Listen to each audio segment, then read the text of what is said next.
नमस्कार दोस्तों, बहुत बहुत स्वागत है आपका अपने YouTube चैनल कॉमर्स गुरु पर।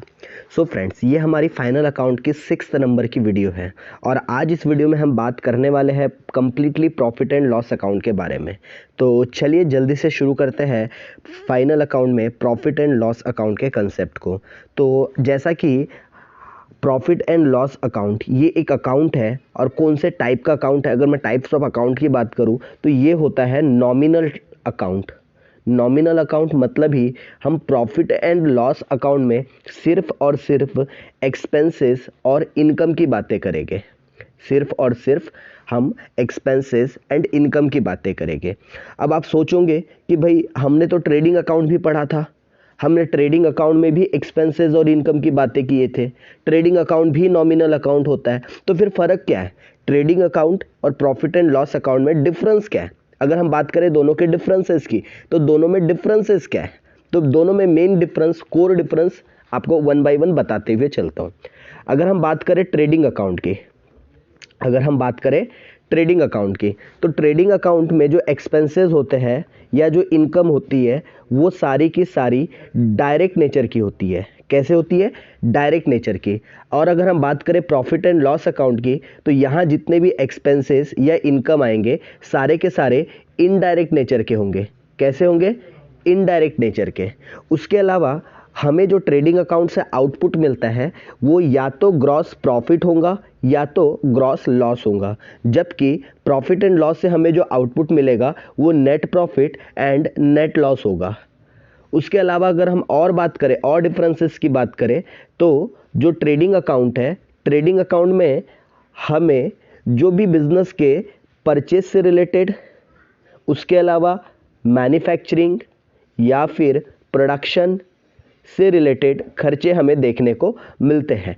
वहीं अगर हम बात करें प्रॉफिट एंड लॉस अकाउंट की, तो यहाँ पर सारे के सारे हमें खर्चे इनडायरेक्ट नेचर, बोलने का मतलब ऑफिस एंड एडमिनिस्ट्रेशन से रिलेटेड, उसके अलावा फाइनेंस से रिलेटेड, उसके अलावा हमें सेलिंग एंड डिस्ट्रीब्यूशन से रिलेटेड एक्सपेंसेस देखने को मिलते हैं। अब ये जो एक्सपेंसेस की लिस्ट है, हम इनकी तो बात ऑलरेडी कर चुके हैं। अगर आपने अभी तक के 4th और 5th पार्ट नहीं देखा है तो पहले आप देख लीजिए, वहाँ ट्रेडिंग अकाउंट की पूरी डिटेलिंग की हुई है।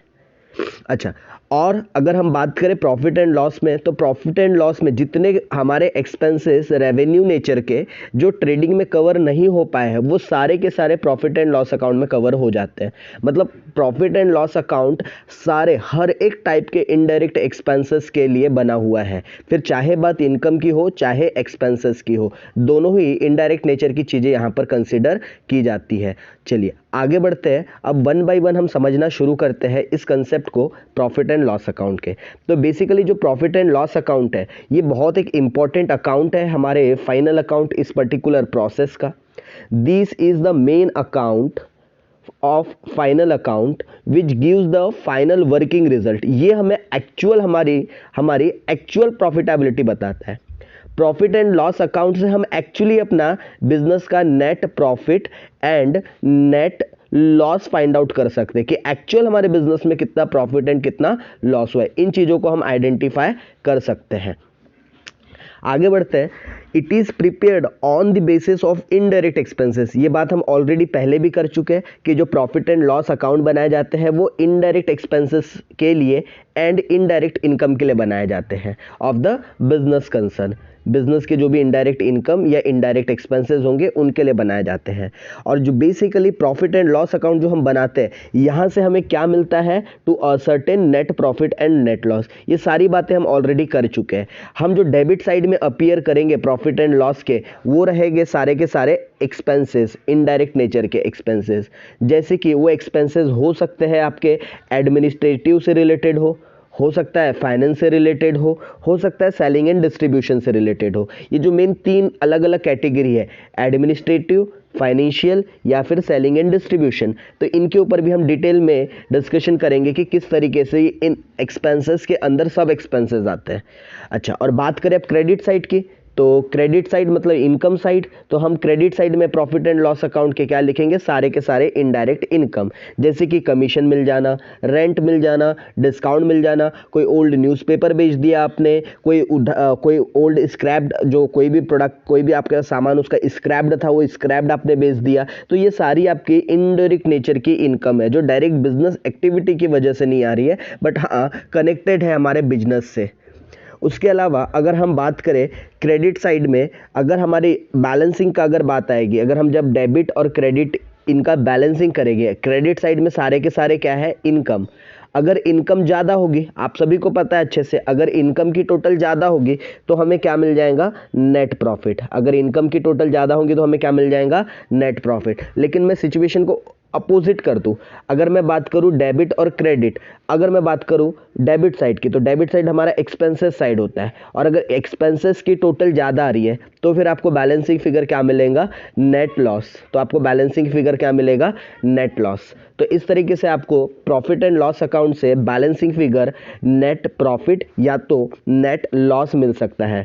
तो आप ये पढ़ सकते हो कि when credit side of this account is greater than debit side it is called net profit, और जस्ट वाइस वर्सा, अगर डेबिट साइड ज़्यादा होगा क्रेडिट के कंपैरिजन में तो उसे क्या कहेंगे, नेट लॉस। और जो भी प्रॉफिट एंड लॉस अकाउंट का बैलेंस होता है, अच्छा मुझे बताइए प्रॉफिट एंड लॉस किसको बिलोंग करता है, ओनर को, और ओनर के लिए हम कौन सा अकाउंट बनाते हैं, कैपिटल। तो ये जो प्रॉफिट एंड लॉस का बैलेंस है कहाँ ट्रांसफ़र किया जाता है, कैपिटल अकाउंट में ट्रांसफ़र किया जाता है। जितने भी प्रॉफिट एंड लॉस के बैलेंस होते हैं सारे के सारे ओनर्स के अकाउंट में ट्रांसफ़र किए जाते हैं। और ओनर मतलब यहाँ पर हम पढ़ रहे हैं सोल ट्रेडर, और सोल ट्रेडर में एक अकेला ओनर होता है, और उस अकेले ओनर के लिए हम कैपिटल अकाउंट बनाते हैं। तो कहाँ ट्रांसफ़र किया जाता है, कैपिटल अकाउंट में ट्रांसफ़र किया जाता है। तो आप पढ़ सकते हैं यहाँ पर profit and loss account transfer to the capital account. और जो प्रॉफिट एंड लॉस अकाउंट होता है ये एक नॉमिनल अकाउंट होता है, इसके ऊपर हम ऑलरेडी डिस्कशन कर चुके हैं, तो this is not new point, हमने ऑलरेडी इसके ऊपर बात कर लिया है। ये आप लोगों को मैं क्विकली एक बार गो थ्रू करवा दूं फाइनल अकाउंट के प्रॉफिट एंड लॉस अकाउंट बनने का फॉर्मेट। एक ओवरऑल एक फॉर्मेट है हमारे पास, और इस फॉर्मेट में हम डिस्कस करेंगे क्या चीज़, कि डेबिट साइड में कौन कौन सी चीज़ें आएंगी और क्रेडिट साइड में, और मैं एक एक आइटम के ऊपर, एक एक लेज़र के ऊपर एम्फेसाइज करूंगा। और आपको ना बहुत सारी चीज़ें ऐसी कि ऑलरेडी पता है, आपने सुनी है, आपने डे टू डे लाइफ में ये वर्ड्स को यूज़ किया है। तो चलिए अगर हम बात करें फॉर्मेट की, तो प्रॉफिट एंड लॉस अकाउंट हम पर्टिकुलर स्पेसिफिक किसी दिन के लिए बनाएंगे, जो कि होता है 31 मार्च। हम 31 मार्च फॉर द ईयर एंडेड इस पीरियड के लिए क्या करते हैं, फाइनल अकाउंट बनाते हैं। ये आपका डेबिट साइड है, ये क्रेडिट साइड है। फॉर्मेट की बात करूँ, पर्टिकुलर अमाउंट पर्टिकुलर अमाउंट, ठीक है। तो ये हमारा फॉर्मेट है। ये जो पहला वाला अमाउंट का कॉलम होता है ये वर्किंग नोट है, बोलने का मतलब कुछ अगर एडलेस करना है चीज़ों को तो हम इस कॉलम में लिखेंगे, ये पहले वाले, और एक्चुअल अमाउंट का कॉलम हमारा ये है, सेकंड वाला। चलिए शुरू करें।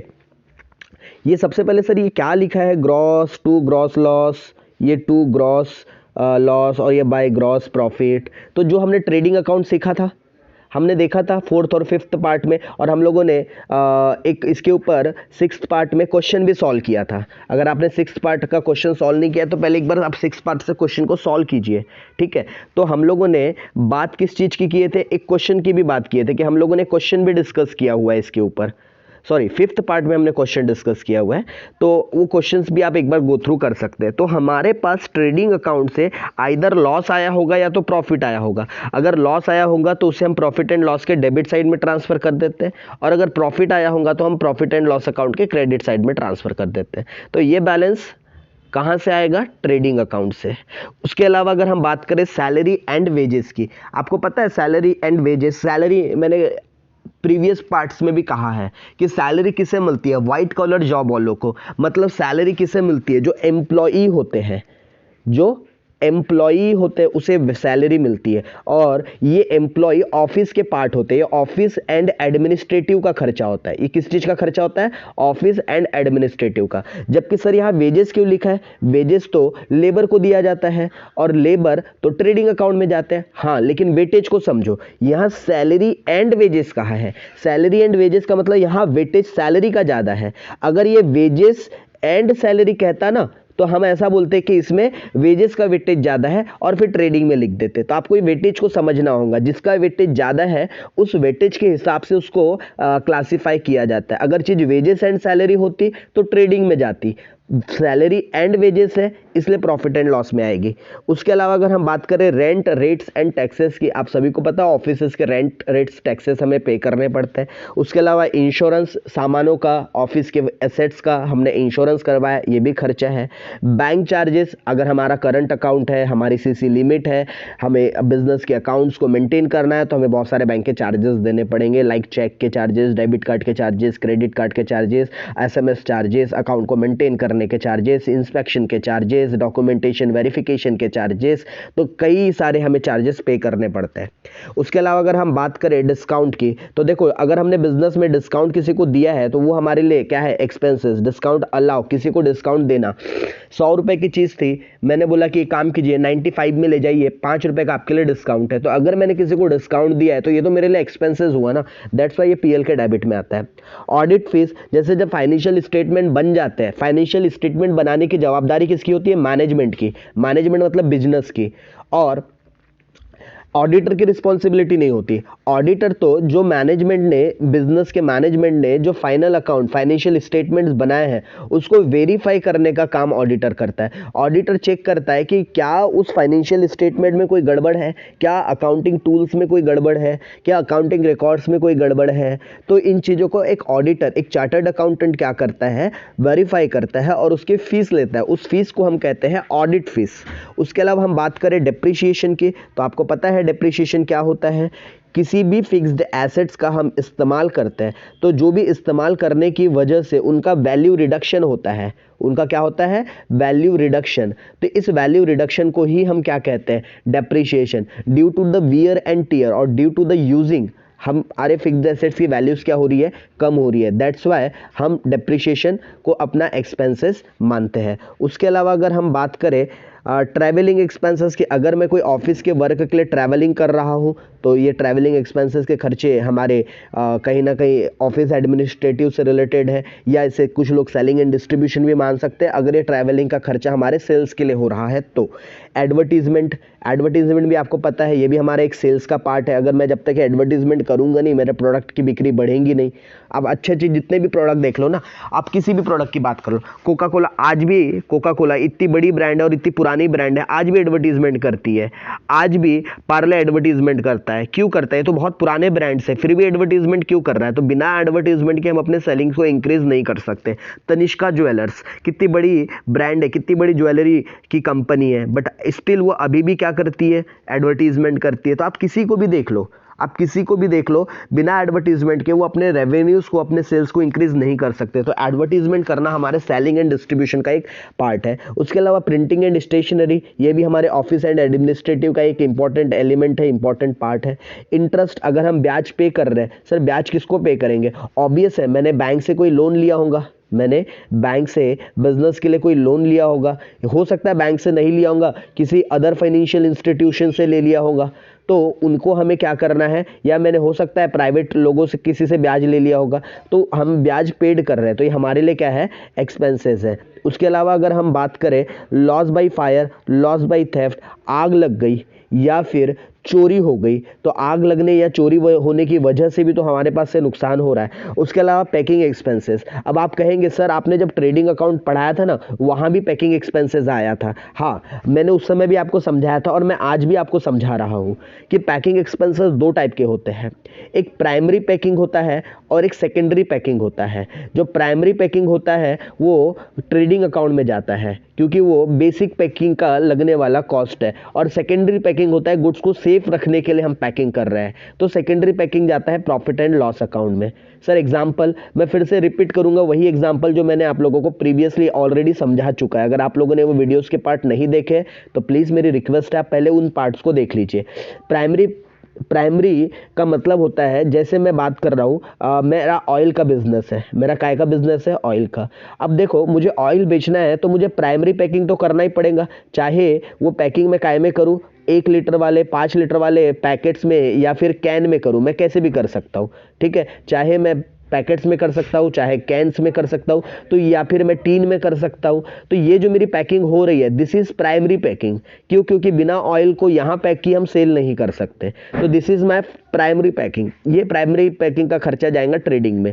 लेकिन मेरी ये कंटेनर ऑलरेडी बन चुकी है, मेरी 1-1 लीटर की बैग्स ऑलरेडी बन गई है, आधे लीटर की बैग्स बन गई है, और मैंने ऐसे 50-50 आधे लीटर के लिए एक बड़ा बक्सा बना लिया। इसके अंदर मैंने क्या कर दिए, 50 आधे या फिर 1-1 लीटर वाले ऐसे 50 मैंने अंदर में पैकेट्स रख दिए और इसका एक बड़ा सा बक्सा बना दिया ताकि मेरा ट्रांसपोर्टेशन करना बड़ा आसान हो जाए। तो ये जो बड़ा सा बक्सा का पैकिंग हुआ है, ये सेकेंडरी पैकिंग है, ये प्राइमरी पैकिंग नहीं है। या फिर मैंने टीन के जो ये कंटेनर्स बनाए हैं, मैंने टीन के कंटेनर्स का भी 10-10 का अलग से फर्दर क्या कर दिया, एक बड़े से बॉक्स के अंदर उसको पैक करवा के ट्रांसपोर्टेशन में डाल दिया। तो ये जो मेरे सेकेंडरी पैकिंग हो रही, ये मेरी प्रॉफिट एंड लॉस अकाउंट में आती है। उसके अलावा अगर हम बात करें कमीशन की, तो अगर हमने कोई सामान कोई सेल किया है तो ऑब्वियस है उस सेल के ऊपर आपको कमीशन देना पड़ेगा। तो ये सेल्स के ऊपर जो हम कमीशन पे कर रहे हैं, ये हमारे लिए क्या है, खर्चा है। उसके अलावा अगर हम बात करें आगे बैड डेट, तो बैड डेट क्या होता है? बैड डेट मतलब होता है पैसों का डूब जाना। सर कहाँ डूब गए? पानी में? ना ना ना ना, पानी में नहीं डूबे। हाँ, बट ऐसा ही समझो, गई भैंस पानी में बोलते हैं ना, वैसे गए पैसे हमारे पानी में। मतलब हमें हमारे डेटर्स, आपको पता है डेटर्स कौन होते हैं? डेटर्स मतलब जिनसे हमें पैसे लेने होते हैं। पैसे हमें जिनसे लेने हैं, किस चीज़ के पैसे? हमने उनको उधारी माल बेचा था, और अगर उनको मैंने उधारी माल बेचा है तो मुझे उनसे पैसे लेने हैं, तो वो डेटर जिनसे हमें पैसे लेने हैं। अब क्या होता है बिजनेस में, कुछ डेटर नालायक होते हैं। हाँ सर, नालायक होते हैं। बोलने का मतलब उनकी मंशा नहीं होती, उनका इंटेंशन नहीं होता किस चीज़ का, पैसे देने का। तो वो हमारे पैसे डुबा देते हैं, मतलब हमारे पैसे वापस नहीं करते, और जो हमारे पैसे वापस नहीं मिलते उसे हम कहते हैं बिजनेस में बैड डेट। मतलब हमारे डेटर्स ने हमें पैसे नहीं दिए, उसे हम अपने बिजनेस में बैड डेट कहते हैं। अब बैड डेट के बाद अगर हम बात करें न्यू बैड डेट, अच्छा ये ओल्ड बैड डेट मतलब ये हमारे पैसे जो ऑलरेडी फाइनल अकाउंट बनने के पहले डूब चुके हैं। मतलब जिस दिन मैं फाइनल अकाउंट बना रहा हूं उसके पहले ही ये पैसों की अकाउंटिंग हो चुकी है। न्यू बैड डेट, जिस दिन मैं फाइनल अकाउंट बना रहा हूं, मतलब मेरा ट्रायल बैलेंस बन चुका है, लेकिन मुझे ट्रायल बैलेंस बनने के बाद और पता चला कि यार कुछ लोग और है वो पैसे नहीं देने वाले। तो ट्रायल बैलेंस बनने के बाद मुझे पता चला और फाइनल अकाउंट बनने के पहले मुझे पता चला कि मेरे कोई और डेटर्स है वो भी पैसे नहीं देने वाले, तो मैं उनके लिए भी प्रोविज़न बना लूँगा। न्यू आरडीडी, मुझे डाउटफुल है कि मेरे पैसे और डूब सकते हैं। मतलब ये तो एक्चुअल डूब ही गए, ये बाद में एक्चुअल और पता चल गया कि और डूब गए, और मुझे डाउट भी है कुछ लोगों के ऊपर कि ये पैसे देंगे या नहीं देंगे। मुझे डाउट है कुछ लोगों के ऊपर, तो न्यू आरडीडी का मैं प्रोविजन बना लूंगा। और सर उसमें से लेस कर रहे हैं ओल्ड आरडीडी मतलब मैंने पिछले साल भी तो सेम प्रिज्यूम किया था कि मेरे कुछ पैसे डूब सकते हैं, लेकिन उतने डूबे नहीं। तो जितने मेरे पैसे पिछले साल डूबे नहीं, मैंने मान के चला था कि 1000 रुपये डूबेंगे, बट मेरे ओनली 700 रुपीज़ ही डूबे। मतलब मेरे ओल्ड आरडीडी के 300 रुपये बचे हुए हैं अभी भी, तो उसको हम इस साल के बैड डेट के खर्चे से एडजस्ट कर लेंगे, क्योंकि ये पैसे डूबे नहीं हैं। दैट्स वाई उसे माइनस कर दिया जाएगा। क्विकली मैं आपको क्रेडिट साइड के भी आइटम को गो थ्रू करवा दूं। क्रेडिट साइड में सबसे पहले आपको क्या देखने को मिल जाता है? Gross profit. उसके अलावा रेंट रिसीव्ड, कमीशन रिसीव्ड, ब्याज मिल रहा है आपको इन्वेस्टमेंट के ऊपर। डिपॉजिट, आपने कहीं पैसे डिपॉजिट किया है उसके ऊपर आपको ब्याज मिल रहा है। मिसलेनियस इनकम, जैसे कि आपने कोई ओल्ड न्यूज़पेपर बेच दिया, कोई ओल्ड आपने मैगजीन्स बेच दिए, कोई स्क्रैप्ड वैल्यू बेच दिए, आपको डिस्काउंट रिसीव्ड हो गया। तो ये सारे आपके खर्चे हैं, सॉरी आपके सारे ये इनकम है। उसके अलावा अगर हम बात करें बैलेंसिंग फिगर की, तो अगर मेरी इनकम ज़्यादा है और एक्सपेंसेस कम है तो बैलेंसिंग फिगर नेट प्रॉफिट आएगा। लेकिन अगर उल्टा हो गया, मेरे एक्सपेंसेस ज़्यादा है और इनकम कम है, तो क्या आएगा? फिर नेट लॉस आएगा। और इस नेट लॉस को कहाँ ट्रांसफ़र करना होगा? कैपिटल अकाउंट में। और हम सोल प्रोप्राइटर का अलग से कैपिटल अकाउंट नहीं बनाते, हम बैलेंस शीट में ही सीखते हैं कैपिटल अकाउंट के बारे में। तो चलिए बैलेंस शीट, अगला पार्ट हमें किस चीज़ से रिलेटेड पढ़ना है? Balance sheet. But balance sheet पढ़ाने से पहले मैं आपको एक क्वेश्चन सॉल्व करके बताऊंगा, आपको एक क्वेश्चन समझाऊंगा। बट क्वेश्चन इस पार्ट में नहीं समझेंगे, क्वेश्चन हम समझेंगे अगले पार्ट में, ठीक है? और इस वीडियो में हम इतनी ही बात करते हैं, अगले वीडियो में हम क्वेश्चन समझेंगे और उसके बाद हम बैलेंस शीट इस चीज़ को आगे समझने की कोशिश करेंगे। और दोस्तों अगर वॉइस की वजह से कुछ भी प्रॉब्लम हो रही है तो सॉरी, थोड़ी सी कोल्ड है, सर्द है, तो जिस वजह से शायद आपको वॉइस में थोड़ी दिक्कत में हो तो ईयरफोन यूज़ कीजिए आप, ठीक है, अगर कहीं पर भी आपको दिक्कत हो रही है तो।